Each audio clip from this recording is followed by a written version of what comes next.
necessities. So anyway, let's get back to the chapters. Chapters in general have a great deal of freedom. We don't tell chapters what to do. I myself, as a global coordinator working with the international chapters, do not direct everyone to do whatever they need to do. There's a great deal of freedom based on the general tenets of communication that we've put forward over and over again, which I'll go through a little bit in a bit as well, because that's a part of what I wanted to discuss.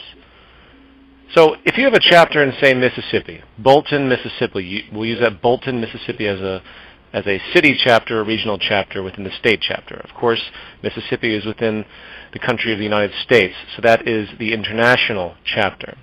So what you have are 4 tiers of chapter organization.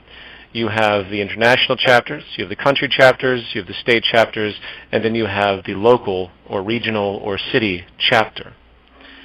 Now, a very critical point about the chapters is their intention is to be holographic as a whole. In other words, we don't want there to be a systemic relationship to the chapters. We want to see an environment where each chapter knows enough and is competent enough that it doesn't require any type of direction from, say, the global coordinators, such as myself. This is the kind of environment we need to create and why everyone really needs to be educated. So if something happens in one country, say in Germany, the Germany chapter undergoes some type of problem and the chapter becomes dysfunctional. Well, the other chapters around Germany can step in and take up the slack, whatever that may mean for the circumstance. Let's say, for example, even the global chapter website goes down. Well, boom, all the other country websites pick up the slack and everyone will be migrated to somewhere else. These are kind of poor examples, but the point is holographic, where there's no identifiable source, and this is so critical to the structure of the movement. This movement has to be almost invisible from the standpoint of operation. So if there ever is, I hate to say it, some form of oppression of any chapter, the other chapters can step up and rescue, if you will. This type of movement could undergo a great deal of scrutiny through time. It could be given lots of names. It wouldn't surprise me if it was eventually referred to as a, quote, terrorist group, given the neurotic psychology that the power establishment pushes forward and unfortunately the public tends to believe. However, that's not going to hold any water whatsoever when you have a global movement that has no heads in any location, that is completely holographic, that it doesn't matter who anyone was taken out if that was the circumstance. There will always be someone somewhere with the information, with the understanding, with the initiative to move forward, whether they're, quote, coordinators or members. Eventually they all merge together. That's the ideal, and it's extremely important everyone understands that. So don't look up to me for anything. I might not always be here. You have to be aware enough of all the tenets to make sure that you can pick up where someone else might fall that's in a position of so-called leadership. The more individuals within our movement are highlighted, the more attacked they will become, and the moment, frankly, that certain instances of us become too publicized is when they recede in other members in this sort of PR lecture team. I'm going to go over the teams in a little while. That's when they rise up and they confuse the establishment, because the establishment will try to demonize the leaders, which will try to demonize, quote, leaders, which will try to demonize the entire movement. This is an age-old propaganda campaign, an age-old propaganda tactic used. I can go on many different examples of that type of phenomenon. So we need a holographic, leaderless environment, non-hierarchical in the sense of that there's no power establishment telling everything what to do, which can eventually be removed. This is why we keep harping on this, so I hope that's fairly clear. Now, obviously, there's a long way to go with that, because we're in a preliminary phase of the movement, as I've described before. We're in an educational phase. We have to get people up to speed. We have to get coordinators that can speak about these things in their local communities, which will, again, as I'll describe in a moment, become, in effect, the PR and lecture team. We can give it whatever names, but basically every coordinator out there should be out speaking to their communities as, well, ideally. I'm not going to put the pressure on anyone that's not comfortable to do so, but that is the ideal. Excuse me for meandering here. I'm all over the place, aren't I? Let's get back to information flow with the chapters, which I believe is where I began. Information flow moves both directions through the tiers of the hierarchy, even though that's not exactly what this word implies in a traditional sense.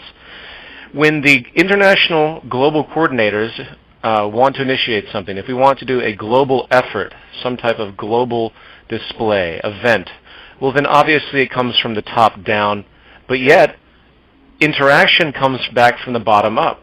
So if you are in Bolton, Mississippi? If you're in Bolton, Mississippi, and you have an idea, well, you discuss it amongst your members in Bolton, Mississippi. The coordinator of the Bolton chapter, subchapter, would take that information, that idea, to the Mississippi state level, which is discussed amongst the states in all 50 states of the country. The coordinator of the country would then bring that concept to the international community, the international chapters, which are discussed with all 60 or so international chapters. That's essentially the top, and that's enough that we can deal with to generate ideas. As of now, we haven't been overwhelmed. I mean, it's pretty simple what we have to do right now at this stage, which is educational. But once programs develop and we expand, then obviously more things will come up. So I hope that makes sense. I don't want to belabor anything, but the information flow is fairly simplistic through the different tiers of the hierarchy in both directions. Now, regarding chapter actions, regarding what the chapters are doing now, I would really hope that you have a meeting at least once a month, as I've stated. Meetings are important, either virtual or in real time. I would also like to encourage the coordinators of the chapters to have their own radio show, just as I do. Even though I, of course, have been busy, but nevertheless, even if you can only do 15 minutes once every 2 weeks, just to give that presence out there, please do so. That is very, very important. Basically, any type of media action you can come up with. Another great idea is if you can speak about these things, as I mentioned prior, speaking to the coordinators right now, try to make, say, a video of yourself talking about a specific subject and put it on YouTube, put it on any type of video display site. Flooding the internet is very, very important. Right now we have hit campaigns against us of a very childish nature, but they tend to get people to actually watch these things because they simply flood the internet. Everyone here needs to be flooding the internet with important information about what we're doing, not to mention creating a presence, a personal presence, where you have the courage to put yourself out there just as we all do. One example of this was Brandy Hume, who did a video called the Venus Project Challenge, and she set a little precedent there that I'd never seen before, of someone just simply making a video to talk about it, generating interest. If all of us did this, I, of course, inadvertently do it. What I do ends up being posted anyway, but everyone else out there, do something. Do something and get it up there. That's very important. As far as general future chapter activist stuff, here's what I plan on doing after the release of Zeitgeist moving forward. I intend to try and set a precedent for physical town hall style meetings. Basically, I would go to a theater, and once a month I would utilize this theater and have an open to the public forum. This, of course, is again within the model of the American Civil Rights Movement. It is where you collect people. You present an open forum where anyone can come in. Obviously, there are certain caveats to security and things like that, but that will be taken as it comes. And my hope is that once a month there will be open forum town hall meetings occurring across the world, and basically for the necessity of recruitment. It seems old and archaic, but that type of presence is important. Imagine gaining popularity in, say, Chicago, where you do this once a month, and slowly you get more members, slowly you get media and press, slowly it becomes bigger, and eventually you have thousands and thousands of people coming from all over the Illinois area to attend this once a month open forum town hall meeting. I say open forum as a general distinction. It could be a lecture series, it could be anything. Just simply letting people talk and discussing it with new people. It's an old tactic, and it happens to work. And again, it creates a physical presence. We're not going to survive just on the internet. I'm going to stop there. I think that's enough for the chapters to understand. I've talked about information flow. I've talked about basic organization. And of course, the meetings are very, very important. If you are an international chapter coordinator and you haven't been going to the international meetings, well, you need to. If you are a state coordinator in the United States, you haven't been going to the state coordinator meetings, you really need to. That's very critical. And of course, the other attribute is the website maintaining. That should be self-evident. And by the way, if anyone out there, again, is not in a chapter, please do so. And if there isn't a chapter in your area, please start one. And that can be as simple as getting a website.